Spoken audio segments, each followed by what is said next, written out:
मंच पर बुलाना चाहूंगी उप मुख्यमंत्री केशव प्रसाद मौर्य जी को। वो आए और उत्तर प्रदेश की बात हम कर रहे हैं। ये तो बात हमने अलग अलग लोगों से, समाज के लोगों से की है। अब उनसे भी चर्चा करेंगे कि उत्तर प्रदेश को आगे उनकी सरकार में कैसे ले जाया जा रहा है और आगे क्या अब तैयारी है। मैं मंच पर बुलाना चाहूंगी हमारे जी उत्तर प्रदेश उत्तराखंड के एडिटर रमेश चंद्रा जी को। वो मंच पर आए और सर को बुके देकर सम्मानित करें। तो अब उत्तर प्रदेश की बात हम करेंगे उप मुख्यमंत्री केशव प्रसाद मौर्य जी के साथ, क्योंकि ये पूरा हम एक सीरीज देख रहे हैं जो हम काशी से शुरू किया था, प्रयागराज, और अब हम लखनऊ आए हैं। लखनऊ में हैं केशव प्रसाद जी से बात करेंगे और जानेंगे कि चुनौतियां क्या रही, अब कैसे सरकार आगे लेकर जाएगी प्रदेश को। चर्चा शुरू करेंगे, लेकिन उससे पहले मैं बुलाना चाहूंगी हमारे इनपुट हेड मनोज राजन जी को। वो भी आए और चर्चा को शुरू करें।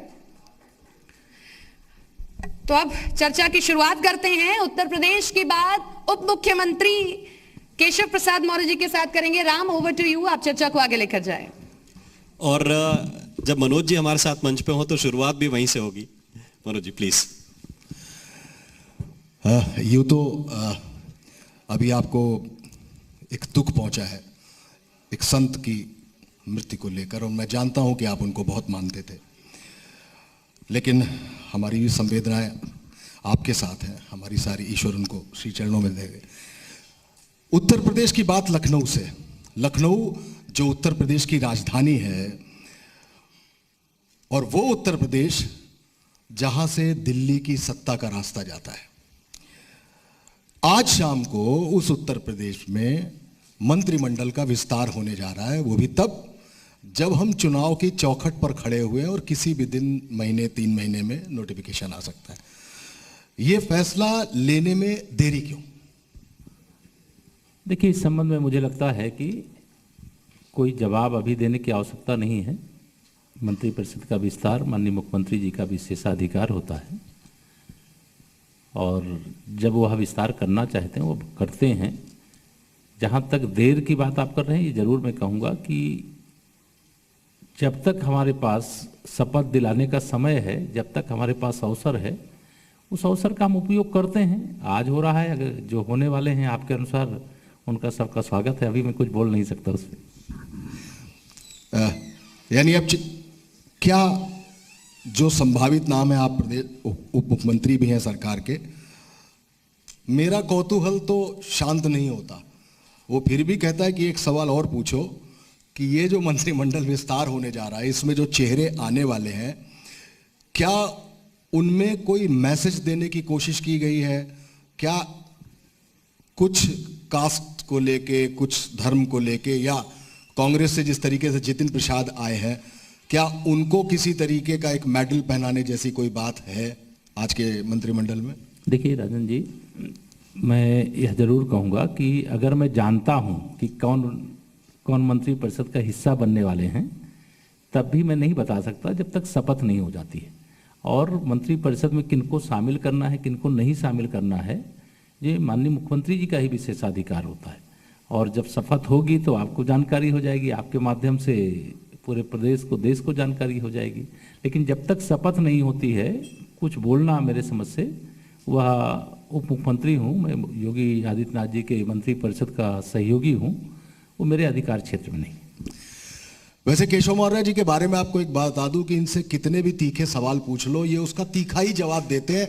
आज पहली बार बहुत माइल्ड होकर बोल रहे हैं, तो ठीक है, चुनाव की बेला भी है और पॉलिटिकली करेक्ट भी होना चाहिए आदमी को, मैं समझ सकता हूं। चलिए चुनाव पर आते हैं। अब की बार किस आंकड़े के पार? 2017 2022 में दोहराएंगे। सपा, बसपा, कांग्रेस सभी एक हो जाएं, तब भी 300 से अधिक सीटें जीतेंगे। उत्तर प्रदेश में फिर से भारतीय जनता पार्टी की सरकार बनेगी। उत्तर प्रदेश अब सपा, बसपा, कांग्रेस के कुशासन से मुक्त होकर के, देश इनके सबके कुशासन से मुक्त होकर के बहुत बाहर निकल चुका है। और वहाँ पर वह लाना चाहते हैं जहाँ गुंडागर्दी को बढ़ावा दिया जाए, जहाँ अपराधियों को संरक्षण दिया जाए, जहाँ सरकारी ज़मीन हो, चाहे उद्योगपतियों की ज़मीन हो, चाहे किसान और गरीब की ज़मीन हो, कब्जा किया जाए, जहाँ अपराधियों को पुलिस और प्रशासन के माध्यम से संरक्षण देने के लिए जिन सरकारों के द्वारा विवश किया जाए, अब उस युग से उत्तर प्रदेश बाहर निकल चुका है। इसलिए मैं पूरे विश्वास से कहता हूं 2014, 2017, 2019, 2022 में दोहराने का काम करेंगे। जी, मैं आपकी बात राम, बस एक सेकंड, मैं आपकी बात को बिल्कुल हूबहू मान लेता हूं, लेकिन एक लंबे अरसे बाद जिस वक्त हर हर मोदी और घर घर मोदी का नारा चला था और केंद्र में मोदी सरकार आई थी और थंपिंग मेजॉरिटी के साथ आई थी, उसके बाद एंटी इनकम्बेंसी अखिलेश यादव के साथ थी और तब मोदी का वो रिफ्लेक्ट उत्तर प्रदेश, खासकर बनारस के जानिब से आपकी सरकार आई, थंपिंग मेजॉरिटी से आई। इतनी सीटें तो आप पहले भी कभी नहीं लाए थे, लेकिन इस बार एंटी इनकम्बेंसी आपके साथ है। इसको जो आप दोहराने की बात कर रहे हैं कि हम 2017 को दोहरा देंगे, कैसे दोहरा देंगे? इसको कहां लेके जाएंगे? मैं संगठन की ताकत को समझता हूं, समाज की भावना को समझता हूं। गरीब से गरीब व्यक्ति जिनके अंदर लोग जाति देखते हैं, जिनके अंदर क्षेत्र देखते हैं, जिनके अंदर लोग पार्टी भी देखते हैं, लेकिन मैं यह मानता हूं कि चाहे वह जाति देखें, चाहे वह क्षेत्र देखें, चाहे पार्टी देखें, लेकिन सबका ध्यान कमल के फूल की ओर है, माननीय नरेंद्र मोदी जी की ओर है, भारतीय जनता पार्टी की ओर है। इसलिए 2022 में जो भी आप समझते हैं कि हम सत्ता में हैं तो हमसे नाराजगी हुई होगी, अगर नाराजगी पैदा करने वाली सरकार हम चलाते तो 2014 में लोकसभा में जितनी बड़ी विजय आदरणीय मोदी जी के नेतृत्व में हमें मिली थी, उससे भी बड़ी विजय 2019 के लोकसभा चुनाव में जब यूपी के अंदर सपा बसपा का गठबंधन हो गया, वोट का नंबर हमारा बढ़ा, हमें 51% वोट मिले। यह सही है कि हम 73 सांसदों की जगह 64 पर आकर के सीटें कम हुई, लेकिन हमने लगातार वह काम किया है जिससे जनता की जो भावना है, जनता की भावना के अनुरूप, प्रदेश के विकास की जो जरूरत है, प्रदेश के विकास के अनुरूप, प्रदेश के युवाओं के उज्जवल भविष्य की दृष्टि से, कानून व्यवस्था की दृष्टि से, किसी भी क्षेत्र में आप नजर डालेंगे, हर क्षेत्र में भारतीय जनता पार्टी की सरकार ने वह काम किया है जो बुआ भतीजे की सरकार मिलकर के 15 साल में नहीं किया। संगठन का आपने जिक्र किया, आपने कहा कि मैं संगठन की शक्ति को समझता हूं। आप अध्यक्ष थे जब 2017 की विजय हुई, अब मौजूदा संगठन पे आपकी नजर है, यह सीधा कमांड भी है।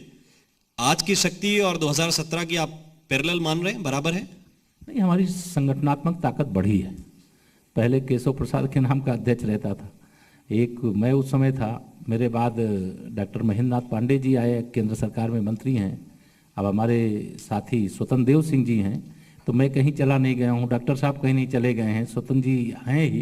तो अब तो आदरणीय योगी जी हमारे मुख्यमंत्री हैं, तो ये ताकत तो हमारी निरंतर संगठन की दृष्टि से भी और कार्यों की दृष्टि से भी, केंद्र सरकार के काम का भी लाभ भारतीय जनता पार्टी को मिलेगा, सपा को नहीं मिलेगा, कांग्रेस को नहीं मिलेगा, बसपा को नहीं मिलेगा, वो भाजपा को मिलना चाहिए, भाजपा को मिलेगा। इसलिए ये जो हमारा संगठनात्मक जो हमारी शक्ति है उसमें भी वृद्धि हुई है। हमने जो काम केंद्र और प्रदेश सरकार डबल इंजन की सरकार के माध्यम से करना था, वो डबल इंजन की सरकार के माध्यम से किया है, उसका भी लाभ हमें मिलेगा। और जनता को ये लगता है कि जो सरकार वो चाहते थे सुशासन देने वाली, वो सरकार उन्होंने बनाया है और हम लोगों ने भरसक प्रयास किया है। 1.5 साल कोरोना खा गया, उसके बाद भी प्रयास किया है कि जनता की सेवा में कोई कमी ना आए, वो परिणाम दिया। मेरे हिसाब से एक थोड़ा कठिन सवाल है, थोड़ा टिपिकल है, थोड़ा ट्रिकी है।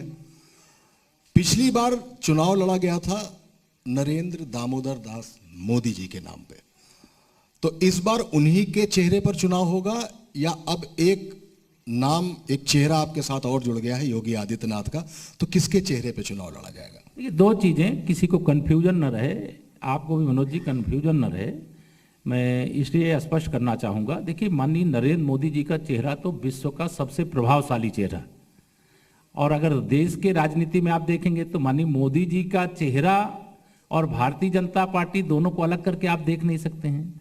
और आदरणीय मोदी जी के चेहरे का लाभ भारतीय जनता पार्टी को ही मिलेगा, कोई दूसरे दल को मिलने वाला नहीं है। तो माननीय नरेंद्र मोदी जी तो पूरे देश के भारतीय जनता पार्टी के चेहरे हैं और उन उत्तर प्रदेश से सांसद हैं, देश के प्रधानमंत्री हैं। लगातार उत्तर प्रदेश के विकास के लिए जो प्रयास किया गया, जो परिणाम मिल रहा है, वह माननीय प्रधानमंत्री जी का कुशल मार्गदर्शन है। उस मार्गदर्शन की शक्ति के बल पर, उस मार्गदर्शन के कारण से हम वह सारे रास्ते अपना रहे हैं जिस रास्ते से उत्तर प्रदेश भी सर्वोत्तम प्रदेश बने।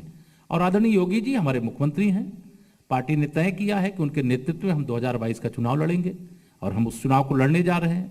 और योगी जी और मोदी जी दोनों चेहरे हैं, हमारे पार्टी के राष्ट्रीय अध्यक्ष, हमारे प्रदेश अध्यक्ष, संगठन के चेहरे हैं। सरकार की दृष्टि से जो और प्रदेश के अंदर जानने मानने वाले हैं, हम सब लोग उसमें सहयोगी हैं। तो इस विषय को लेकर के हमारी पार्टी में ना विवाद कोई है, ना कोई कन्फ्यूजन है, और मैं आप सबसे भी चाहूँगा कोई कन्फ्यूजन ना पैदा करें। नहीं, वो हम लोगों का तो बिटवीन द लाइंस काम ही है खबर निकालना, और खबर भी जिसके पीछे सूत्र लिखा होता है वो सूत्र कोई और नहीं होते हैं, वो विद इन सरकार, विद इन पार्टी कहीं ना कहीं से आते रहते हैं और वो सूत्र ही सवाल बनाते हैं, तमाम सारी चीज़ें होती रहती हैं। एक चीज़, पिछले 2 लोकसभा चुनाव को देखा जाए या पिछला एक विधानसभा चुनाव को देखा जाए, पहली बार आज़ादी के बाद मुस्लिम वोटर कंसोलिडेट नहीं था और पूरी तरीके से स्कैटर्ड था, पूरी तरीके से बिखरा हुआ था। इस बार आपको क्या लगता है कि मुस्लिम वोट किस तरफ जाएगा? सबका साथ, सबका विकास, सबका विश्वास, सबका प्रयास। मुझे लगता है कि जो भारतीय जनता पार्टी को नहीं समझ पाया था, जैसे 2014 से पहले ये जो हमारे विपक्षी मित्र लोग हैं, दल हैं, नेता हैं, वैसा भारतीय जनता पार्टी को पेश करते थे कि भारतीय जनता पार्टी तो केवल ब्राह्मणों की और वैश्यों की और कुछ अगड़े वर्ग की पार्टी है। सच्चाई उसके विपरीत थी। जब लोगों ने देखा कि भाजपा तो सबकी पार्टी है, इसी पार्टी में तो कोई बूथ अध्यक्ष राष्ट्रीय अध्यक्ष बन सकता है, इसी पार्टी में तो कोई चाय बेचने वाला देश का प्रधानमंत्री बन सकता है, तो जब यह सब देखा लोगों ने तो समझ गए कि ये जो दीवार खड़ी करने का काम करते हैं वह दीवार व्यर्थ की है। उस दीवार को जनता ने ढहाया है जब उन्होंने इस सच को समझा। अभी भारतीय जनता पार्टी और मुसलमानों के बीच में एक दीवार खड़ी करके रखने का काम किया गया है, लेकिन बहुत सारे लोग थोड़ा थोड़ा दीवार तोड़ करके अब भाजपा की तरफ आ रहे हैं। और मुझे विश्वास है आने वाले समय में यह सच्चाई उनको भी पता चलेगी। जैसे अनुसूचित वर्ग के लोग, अनुसूचित जनजाति वर्ग के लोग, संपूर्ण लगभग पिछड़ा वर्ग के लोग आज भारतीय जनता पार्टी परिवार का हिस्सा बन गए हैं, वैसे आने वाले समय में मुस्लिम समाज के लोग भी भारतीय जनता पार्टी का हिस्सा बनेंगे, परिवार का हिस्सा बनेंगे। और यह जो दीवार खड़ी करके रखें बालू की, इस बालू की दीवार को ढहते हुए बहुत देर नहीं। मुसलमानों से वोट मांगेंगे आप? हम तो सबसे मांगते हैं, अगर सबके लिए हम काम करते हैं और हमारी पार्टी सबकी पार्टी है। भारतीय जनता पार्टी में भी अलग जो हमारे 6 मोर्चे, उसमें एक अल्पसंख्यक मोर्चा है। अल्पसंख्यक मोर्चे में जो संवैधानिक व्यवस्था के अनुसार जो अल्पसंख्यक देश के अंदर संविधान के अनुसार माने जाते हैं, उसमें सब शामिल होते हैं। और हम इस भाव से नहीं देखते, हमारा जो चश्मा है हमारा ठीक हमने जांच कराई है, जो भी दूसरे लोग वो ठीक से जांच करा करके उस चश्मे को लगाएं तो भेदभाव नहीं दिखाई देगा। मतलब इस बार शमशान और कब्रिस्तान नहीं होगा? देखिए, शमशान कब्रिस्तान का विषय नहीं है, ये विपक्ष के लोग जो हैं वह इस विषय को उठाते हैं। अब मैं इतिहास के पन्ने में, मुझे आप जैसे तमाम वरिष्ठ पत्रकार मित्र कहते हैं अब्बा जान की बात योगी जी क्यों करते हैं।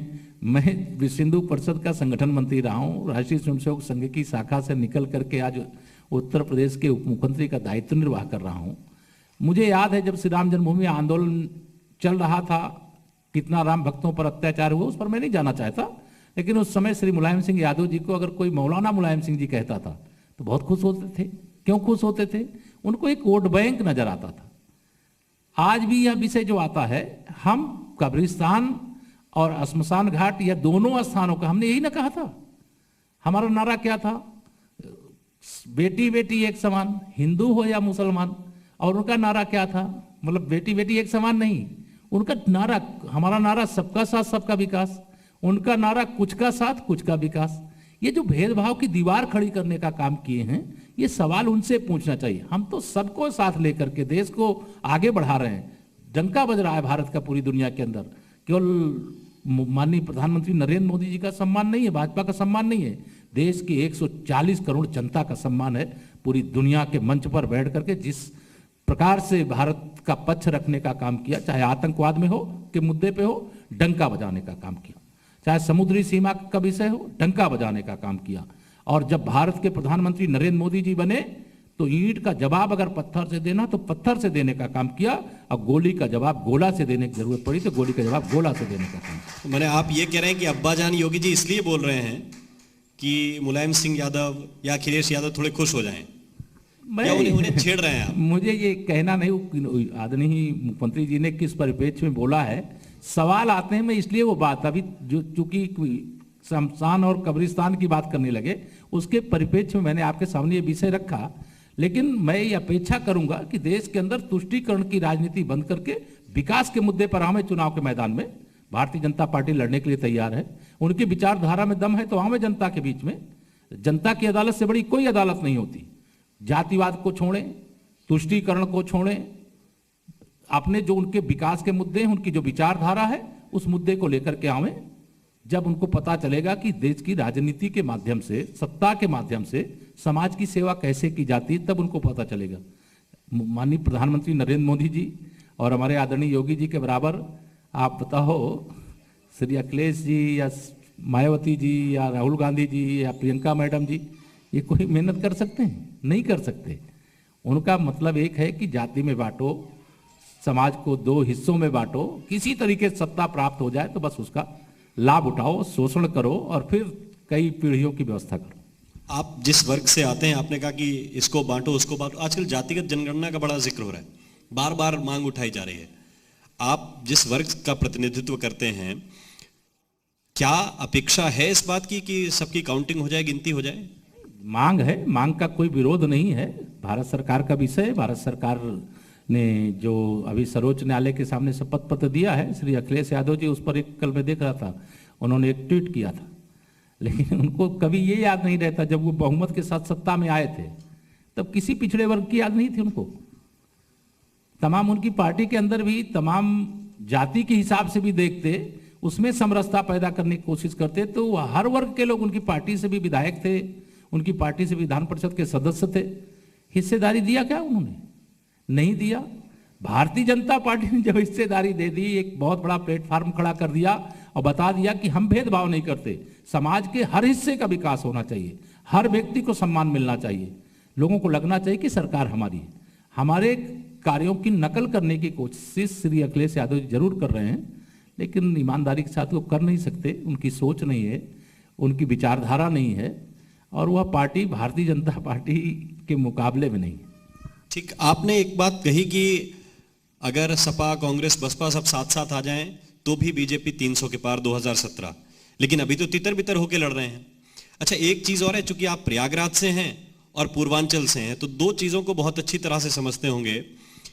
एक और आए हैं जिनको एक तरफ अब्बा जान है, राकेश टिकैत कहते हैं कि वो चचा जान है, तो चचा जान आए हैं, और आपके इलाके में अतीक अहमद हो या पूर्वांचल मुख्तार अंसारी हो, उनको पार्टी में शामिल करा लिया है, एक को, दूसरे की बात चल रही है।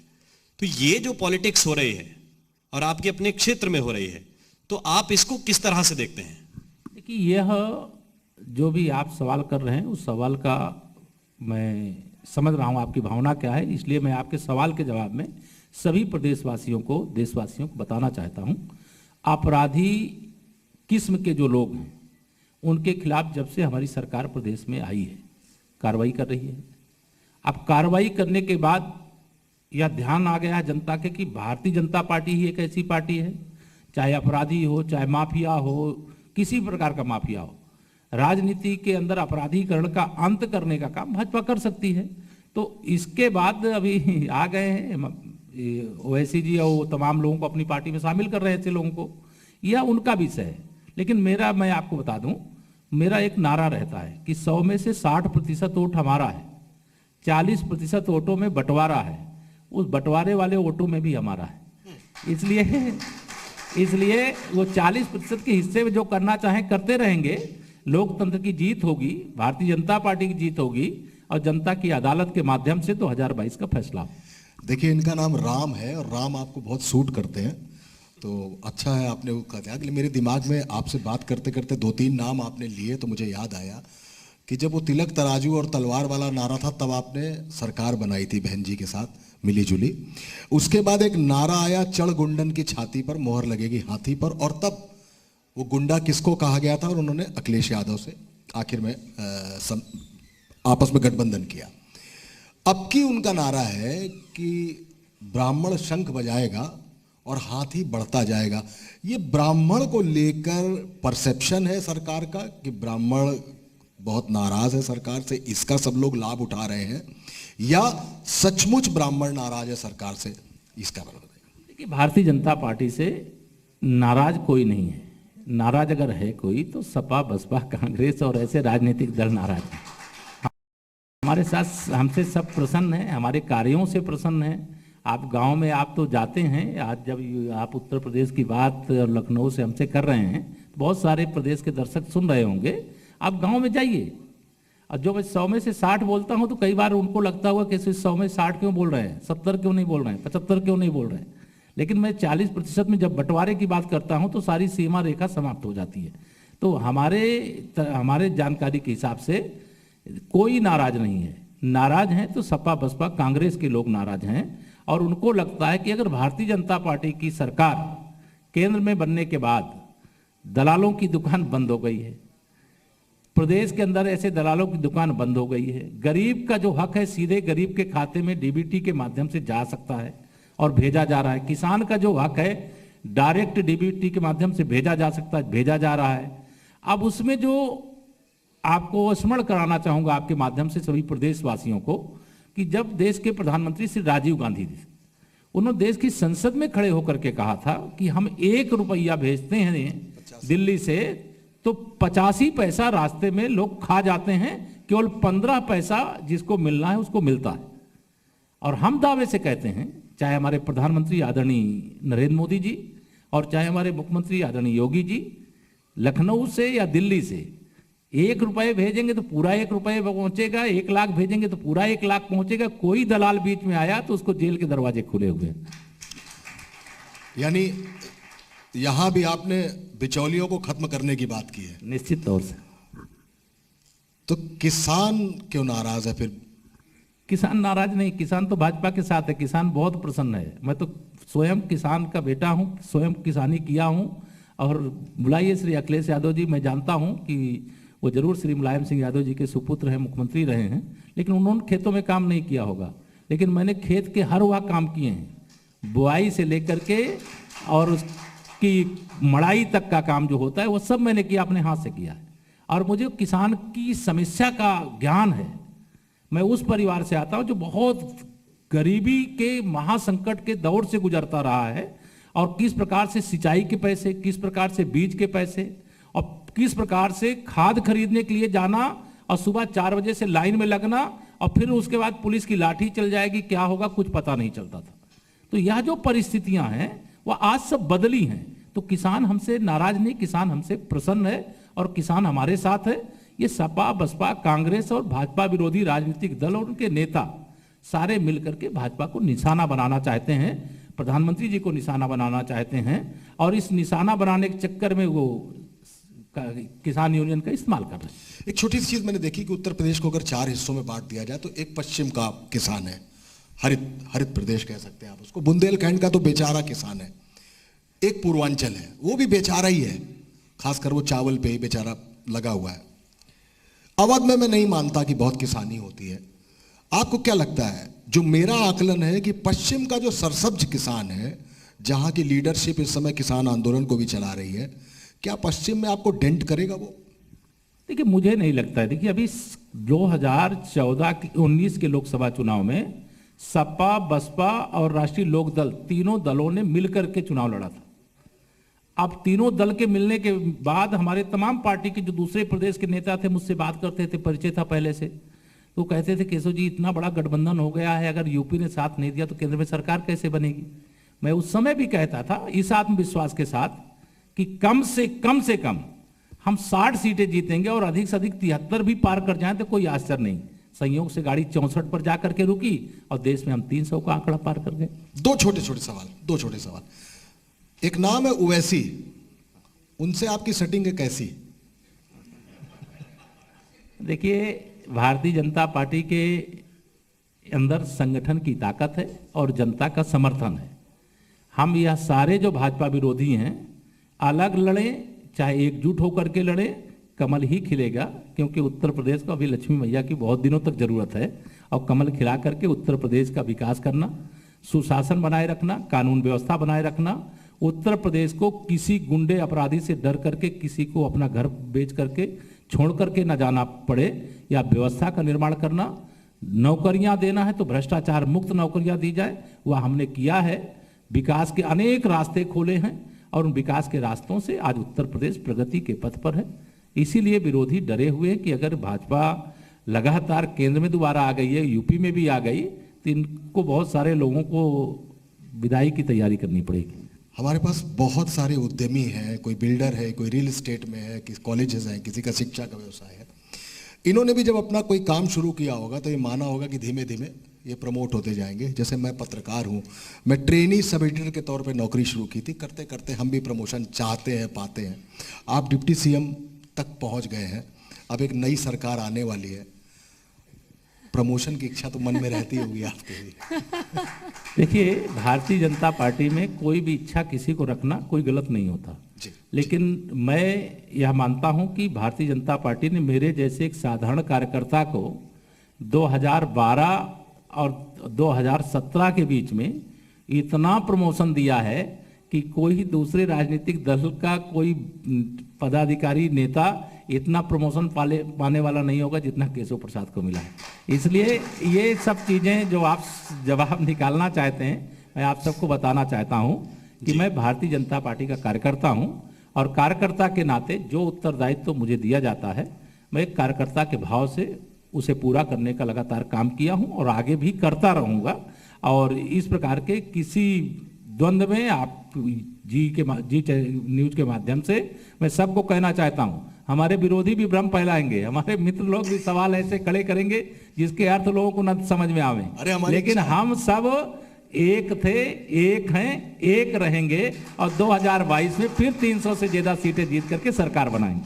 ठीक सर, एक सवाल ये भी है कि जो पिछली सरकार गई 2017 वाली, उसमें दो बड़े गड्ढे थे, एक तो सड़कों में गड्ढे थे, दूसरा कानून व्यवस्था वाला। आप जब आए, आपके पास जो डिपार्टमेंट है उसमें कहा कि गड्ढा मुक्त कर देंगे, अभी क्या देख रहे हैं 4.5 साल बाद? देखिए, आप अगर मैं 2017 के पहले के गड्ढे का आपके पास अगर कोई विजुअल होगा तो आप उसको दिखाइएगा, और 2017 के बाद का देखिएगा, और आपके जो फील्ड में जो आपके तमाम सारे साथी खबर को एकत्र करने के लिए जाते हैं उनसे पूछिएगा पहले जाने में उनको कितनी दिक्कत होती थी और आज कितनी सुविधा हो गई है। तो हमने गड्ढा मुक्त उत्तर प्रदेश बनाने की एक बहुत बड़ी जंग लड़ी थी। पिछले समय में विशेष तौर से ठेकेदार अधिकारियों की मिलीभगत हो जाती थी, सत्ता का संरक्षण रहता था।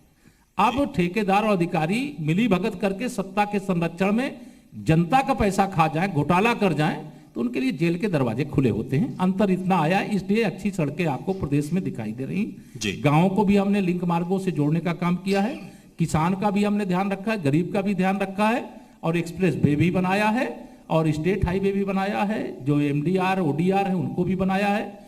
बड़े ब्लॉक को तहसील से जोड़ने का काम किया है। कोई भी हिस्सा है, 67 नए एक्सप्रेस वे बनाए, 67 नए राजमार्ग बनाए हैं उत्तर प्रदेश के अंदर। एक आखिरी सवाल, आपके पास सबके लिए प्लान है, सपा, कांग्रेस, बीएसपी, इनका क्या करेंगे? ओवैसी, महंगाई का क्या करेंगे? महंगाई देखिए जो है उसको नियंत्रित, जिस प्रकार से कोरोना का महासंकट देश के ऊपर आया था, उसके बाद जिस प्रकार से गरीब भी भूखा ना रहे और देश भी मजबूती से आगे बढ़े, तो देश भी मजबूती से आगे बढ़े और गरीब भूखा ना रहे, इस बात को ध्यान में रख करके माननीय प्रधानमंत्री श्री नरेंद्र मोदी जी के नेतृत्व में प्रधानमंत्री गरीब कल्याण अन्न योजना से लेकर के, प्रधानमंत्री उज्ज्वला योजना से लेकर के, प्रधानमंत्री सौभाग्य योजना से लेकर के, प्रधानमंत्री जी के नेतृत्व में, मुख्यमंत्री जी के नेतृत्व में गरीब कल्याण के अनेक कार्य किए गए। महंगाई जितना नियंत्रित की जा सकती है उसको लगातार नियंत्रित करने का प्रयास किया जाएगा, और जनता हर व्यवहारिक चीज को समझती है। और हम महंगाई बढ़े ना, हमारी केंद्र सरकार ना प्रदेश सरकार ऐसा चाहती है। हम महंगाई भी नियंत्रण में रहे और देश भी आगे बढ़े, दोनों का संतुलन बना के चलते हैं। जी उत्तर प्रदेश उत्तराखंड की तरफ से आपको फिर एक बार धन्यवाद कि आप बार बार आते हैं, हर बार आते हैं, हर सवाल का जवाब देते हैं, हम पर भी कटाक्ष करने में पीछे नहीं हटते, और यही शायद वजह है कि हम आपसे सवाल पूछ पाते हैं। बहुत बहुत धन्यवाद आपका सब लोगों की तरफ से, जी उत्तर प्रदेश उत्तराखंड की तरफ से, और उम्मीद रखेंगे आप आगे भी आते रहेंगे। Thank you. आप सभी मंच पर बने रहें सर। मैं अब बुलाना चाहूंगी मंच पर हमारे जी उत्तर प्रदेश उत्तराखंड के एडिटर रमेश चंद्रा जी को, और अब हम सम्मानित करेंगे उन तमाम लोगों को जिनके कारण ये पूरा कार्यक्रम सफल रहा। सबसे पहले मैं बुलाना चाहूंगी Lucknow public schools and college के founder manager doctor SP Singh को। Lucknow public schools and colleges के founder manager doctor SP Singh, memento देकर इन्हें सम्मानित किया जाए। और अब पायनियर मॉन्टेसरी स्कूल के मैनेजर ब्रजेंद्र सिंह, उन्हें भी सम्मानित किया जाए। जिस तरीके से हमने चर्चा की कि किस तरीके से ब्रांचेस बढ़ती जा रही हैं, आगे काम किया जाएगा, शिक्षा क्षेत्र में बहुत सारी चुनौतियां हैं, लेकिन उन सभी चुनौतियों से पार पाते हुए ये पूरा ग्रुप आगे बढ़ रहा है। अब सम्मानित करने के लिए मैं बुलाना चाहूंगी तिरंगा अगरबत्ती के मैनेजिंग डायरेक्टर नरेंद्र शर्मा जी को। देश की खुशबू, और चर्चा हमने की उनसे, और उनका सीधे सीधे ये कहना है कि हम बाकी चीजों में कोताही नहीं करते, लेकिन जब काम भगवान का होता है, पूजा की बात होती है, तब हम कोताही करना शुरू कर देते हैं। इसी चीज को दूर करने के लिए तिरंगा अगरबत्ती एक नई और अलग चीज लेकर आई है, वो चर्चा में उन्होंने हमारे सामने रखी है। अब हम बुलाएंगे इंदिरा गैस के डायरेक्टर शशि भूषण सिंह को, वो मंच पर आए, उनको भी सम्मानित किया जाए। सबसे सुरक्षित, सबसे बेहतर हर रसोई घर का। नीलेंद्र कंस्ट्रक्शंस के डायरेक्टर आकाश पांडे, उनको सम्मानित किया जाएगा, क्योंकि कोरोना काल में कंस्ट्रक्शंस को लेकर किस तरीके की चुनौतियां रही।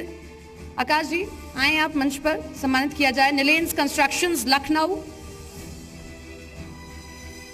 स्मार्ट लखनऊ के सीईओ देवी दयाल अग्रवाल, उनको भी सम्मानित किया जाए, क्योंकि ऑनलाइन माध्यम अब बढ़ रहा है और ऐसे में 5000 प्लस कस्टमर्स अप्रैल 2021 में शुरुआत की गई और तब से लेकर अब तक कितनी उपलब्धियां उनके नाम रही। डॉक्टर एके जैन आईवीएफ क्लिनिक के डायरेक्टर डॉक्टर संकल्प जैन। आईवीएफ मेडिकल क्षेत्र में एक बड़ी क्रांति है, लेकिन आज भी कई चुनौतियां हैं, लेकिन उन चुनौतियों को दूर करते हुए कैसे ये क्लिनिक आगे बढ़ रहा है। मार्क लैबोरेटरीज लिमिटेड के नितिन किशोर रस्तोगी, जो कि डायरेक्टर है, वो हमारे बीच नहीं है, लेकिन उनके बिहाफ पर सम्मान लेने के लिए तुषार सिंह हमारे बीच हैं, मंच पर आए और अपना सम्मान लें। Mark lab Lucknow. शीशा डिटर्जेंट के एमडी जयश्री चौहान, मंच पर आए, अपना सम्मान लें। कपड़े चमके शीशे जैसे। तो अब ये सभी हमारे बीच में हमने चर्चा की कि कैसे ये अलग अलग वर्गों से आते हैं, अलग अलग समाज से आते हैं, लेकिन कोरोना के दौरान जो चुनौतियां रही उन्हें दूर करते हुए अभी भी उत्तर प्रदेश को आगे ले जा रहे हैं। पंचीपेठा के मैनेजिंग डायरेक्टर अमित गोयल, मंच पर आए, अपना सम्मान लें। तो आज ये तमाम लोग हमारे बीच में थे। चर्चा हमने की, उत्तर प्रदेश की बात की शुरुआत हमने काशी से की थी, उत्तर प्रदेश की बात की शुरुआत काशी से की, प्रयागराज पहुंचे और अब ये कारवां आगे बढ़ा, हम लखनऊ आए हैं।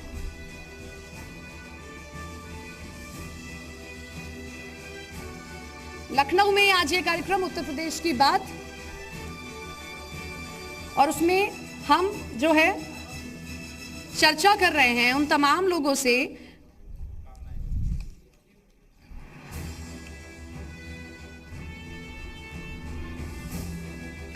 बहुत बहुत शुक्रिया सर आपका अपना समय देने के लिए और चर्चा को आगे ले जाने के लिए। उत्तर प्रदेश की बात हमने की, उत्तर प्रदेश की बात काशी से शुरू हुई और पहुंचते हुए अब हम लखनऊ पहुंचे। राजधानी लखनऊ जिसने कोरोना के दौरान बहुत सी चुनौतियां देखी, लेकिन अब कैसे आगे हम बढ़ रहे हैं, चाहे वो बात शिक्षा के क्षेत्र की हो, बात स्वास्थ्य क्षेत्र की हो या कंस्ट्रक्शन साइट्स की, ये तमाम वो वर्ग हैं जिन्होंने बहुत सी चुनौतियों को देखा है।